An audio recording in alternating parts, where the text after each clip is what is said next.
বিশ্ব শান্তির বেদিতে সেনাবাহিনীর আত্মত্যাগ ও বীরত্বের মহাকাব্য। বিশ্ব শান্তির জন্য জীবন উৎসর্গ, এটা কোনো গল্প নয়, এটা বাংলাদেশের ইতিহাস। সুদানের আবেই এলাকায় জাতিসংঘ শান্তিরক্ষা মিশনে এক বর্বর সন্ত্রাসী ড্রোন হামলায় শহীদ হয়েছেন বাংলাদেশের ৬ জন অকুতভয় শান্তিরক্ষী।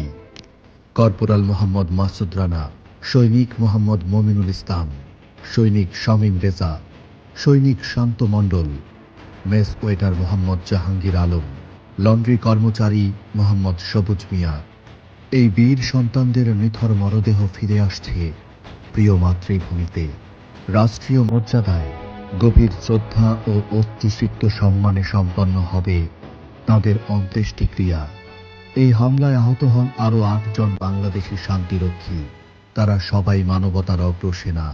এই রক্ত কোনো পরাজয়ের নয়, এই রক্ত বিশ্ব শান্তির প্রতিজ্ঞা। নীল হেলমেটের মর্যাদা রক্ষায় বাংলাদেশ সেনাবাহিনী রুয়ান্ডা, বসনিয়া, সোমালিয়া থেকে সুদান সবখানে শান্তির পতাকা উড়িয়ে চলেছে। আজও বিশ্বের অশান্ত মানচিত্রে বাংলাদেশ মানে ভরসা, পেশাদারিত্ব, মানবিকতা। শহীদ ৬ শান্তিরক্ষীর আত্মত্যাগ শুধু একটি শোক বার্তা নয়, এটি বিশ্বের কাছে বাংলাদেশের অঙ্গীকার। শান্তির পথে বাংলাদেশ কখনো পিছু হটে না।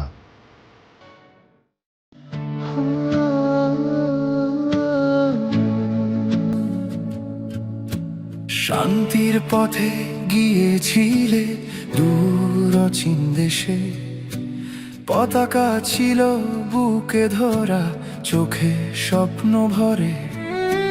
মাটির টানে ফিরবে ভেবে, ফিরলে রক্তের দামে।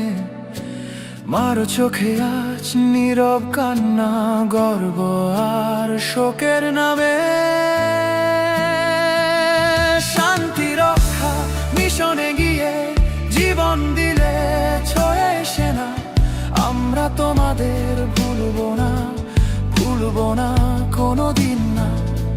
তোমরা জাতির সেরা সন্তান, রক্তে লেখা ইতিহাস। তোমরা শহীদ, তোমরা বীর, থাকবে স্মৃতির মহাকাশ।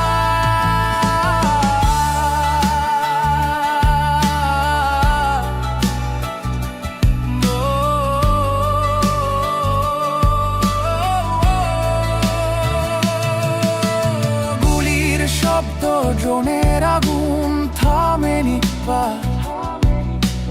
মানবতার ডাক শুনে পেছাওনি কবু হাত। নিজের জীবন রেখে পাশে দাঁড়ালে বিশ্ব শান্তিতে। বাংলার নাম উঁচু করেছ শেষ নিঃশ্বাসের প্রতিজ্ঞাতে। শান্তি রক্ষা মিশনে গিয়ে জীবন দিলে ৬ সেনা।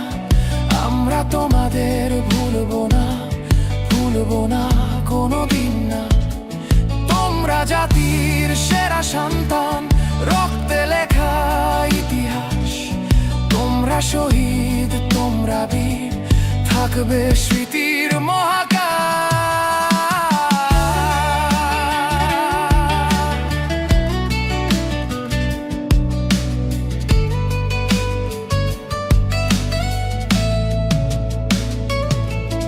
এই মাটি, এই পতাকা তোমাদের ঋণে বাঁধা।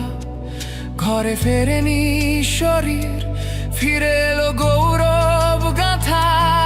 আমরা মাথা নত করে বলি, তোমরা হারাওনি কেউ। বাংলার হৃদয়ে বেঁচে আছো, যতদিন থাকবে এই দেশ ঢেউ। তোমরা শহীদ, তোমরা বীর,